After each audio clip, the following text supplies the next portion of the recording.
YouTube, what is up? Welcome back. Today, I have another weapon review for you. As you can tell, we're going to be taking a look at the First Cursed exotic hand cannon. My goals for this video are just to give you guys a better understanding of this hand cannon and how it currently fits into the post 2.3 update meta. So, you might be asking yourself, how do you get this hand cannon? Well, to obtain the First Curse, you got to complete the Imprecation questline issued by the gunsmith upon reaching rank 5 with him. After that, he's going to give you a few steps to complete. Step 1 is going to be getting 250 kills with a hand cannon while a primary or hand cannon telemetry is active. Easy enough. Once that's completed, you're going to have to head back to the gunsmith and wait a week. I know, it's exciting. Step 2, though, is after that week, on the next Arms Day, Tex Mechanica is going to give you a white hand cannon. And this is where the fun is going to begin. So, you got your white hand cannon from Tex Mechanica. Now what the hell do you do? Well, we're going to have some more steps that we have to complete before you can get this beauty of a hand cannon. Step 1 is going to be to infuse it to light level 260, then fill in the only node on the gun that's in the perk tree. So, pretty simple. Next, you're going to have to get 7 rapid kills in PvE with the hand cannon. Now, this is significantly easier now since the ammo in the magazine has been buffed or increased from 6 to 8. Because previously, you would have to land 3 precision kills quickly in succession to get the triple tap to proc in order to get those 7 kills. So this part is really easy. I just ran Siege of the Warmind and was able to pick up the 7 kills very, very easily. Once that is complete, you're going to have to take it into Crucible. But this time, you're going to need 7 precision kills in one game with this white hand cannon. Let me reiterate something, that death does not reset progress. This is easily the most challenging part of this entire quest line, and I know a lot of people really dread going into Crucible with this, but if you decided that you wanted to do the quest line now, just like myself, I did not feel like doing this gun whenever the quest first came out, just because I heard terrible things about it. It was almost impossible to complete. So what I did was I went into Rumble with the white hand cannon, and it actually did surprisingly well. Because it has the ability, just as a white hand cannon, to 2-shot low armor targets. So, to my surprise, it wasn't as difficult as I thought. However, if you do feel like cheesing it, there is a way around it. You can always go into Rumble, take one of your buddies, go into Classic Rumble, and you can still go stand in some corner of the map and your friend can let you shoot him in the face 7 times. So, yeah, I'm not advocating for it, but if you want to do it, hey, go for it, man. I know some people just really don't like Crucible, and this is a good opportunity to get the weapon, because hopefully after this review, you guys will want to go out and get it. After you get your 7 kills on the Crucible, guys, you only have one more step. You got to go back to Banshee 44 and wait another week. I know. Time-gated quests, man, they are just the bane of my existence. But I promise it's going to be worth the wait. A few moments later. Welcome back, guys. I'm assuming now you have your brand new hand cannon.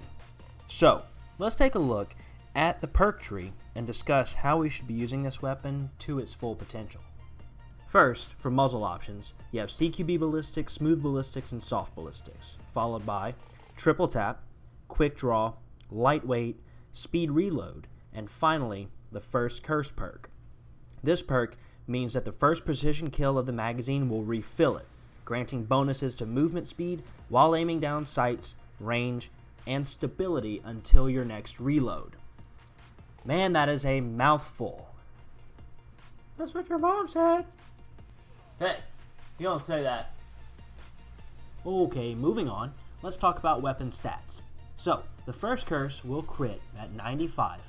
It will deal 64 damage to the body, meaning that it could be 2 or 3 shots to kill, depending. And it has an aim assist value of 90. That's right, 90. That is incredibly high for a hand cannon. So, There's only one other Year 2 hand cannon in this archetype, and that is the Hake Judith D that you can get on Arms Day from the Gunsmith. Year 1 players, though, will feel right at home with this weapon if you used hand cannons such as Ill Will or the Iron Banner Timir's Lash. How does this weapon fare in PvE? Well, honestly, I don't know that I can recommend it over other mob controlling favorites. Triple Tap is an excellent PvE perk, but you're better off using something like a Scout Rifle if you want range. PvP, however, is a completely different story. As I mentioned, Triple Tap is almost wasted in the Crucible, but overall the weapon stats make it a viable option in PvP. I highly recommend you run Smooth Ballistics for your muzzle upgrade and Quick Draw for your stat mod. Soft Ballistics gives you an increase in stability, and Quick Draw is always great to clean up kills if you body someone with a sniper rifle, like I do very often.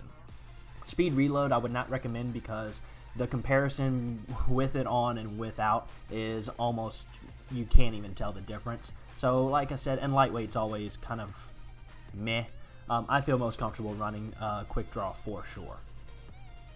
Because of update 2.3, hand cannons got a pretty significant buff to their overall just accuracy, and I think that was probably one of the biggest complaints in year 1 whenever this hand cannon was first introduced. Overall, I do think it's a really great hand cannon, but it does require a little bit different playstyle. So recently I got a Lord High Fixer, which is a very, very different archetype. It's got a significantly higher rate of fire, less impact. But that playstyle is going to be a little faster paced. So because this weapon excels at range, I find that playing it with my Gunslinger, Hunter works the best. Yes, I do still play the Gunslinger, even though they got the nerf, I know. But I've always loved the Gunslinger as far as a Slayer perspective is concerned, and I always do really well with it. But like I said, with this hand cannon, you're going to want to play a little more conservatively and keep your targets, your enemies at range, because that's where this weapon excels. The aim assist of 90 means that you are going to hit headshots that you probably did not think you should be hitting. There are not very many other weapons that have a aim assist stat that high, so when it comes right down to it, you're going to be able to take take advantage of that first curse perk.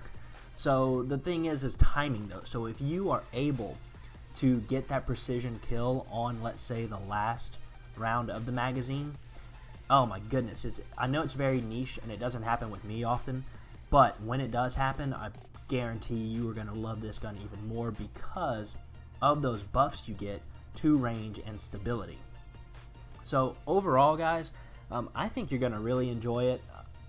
Personally, I would recommend going out and grinding for it just because the Imprecation quest is a little easier this time around. I know whenever it first came around and I tried it multiple times and got so frustrated because I could not complete it, and watch this. Oh, throw a knife to the face, stop the Blade Dancer, love it. Yeah, so go out, guys. I mean, go get it. I mean, this gun's a lot of fun, and it's a lot different. You know, I'm getting tired of the current meta where it seems to be a lot of last words and a lot of, pulse rifles, which, by the way, aesthetically speaking, if you guys haven't already noticed, this gun does look exactly like the last word. And, obviously this was done with intention because the weapon is meant to be pretty much the last word's opposite, I suppose. Where the last word is that super high rate of fire, this one's going to be an incredibly low rate of fire. But even in year 1, whenever I was using the Ill Will and I was going for that elusive Luck in the Chamber, small magazine round, you year 1 players know what I'm talking about. I always felt pretty comfortable with it just because my playstyle is a little bit more conservative. But if you are going to use this weapon too, maybe try not using a sniper rifle. Try using something like your shotgun, maybe try using a sidearm. Sidearm is a lot of fun with this gun, by the way. Just because you have something for that close range engagement. But other than that, guys, that's pretty much all I have to say about this weapon. I hope you enjoyed the video. I really hope you enjoyed the gameplay. Like I said, I ended up getting a Phantom Medal in here, which was completely to my surprise. And I think I ended up getting like a 2.0 KD, which was, again, surprising because I definitely thought we were going to lose. So, I guess I'll catch you guys later. Peace.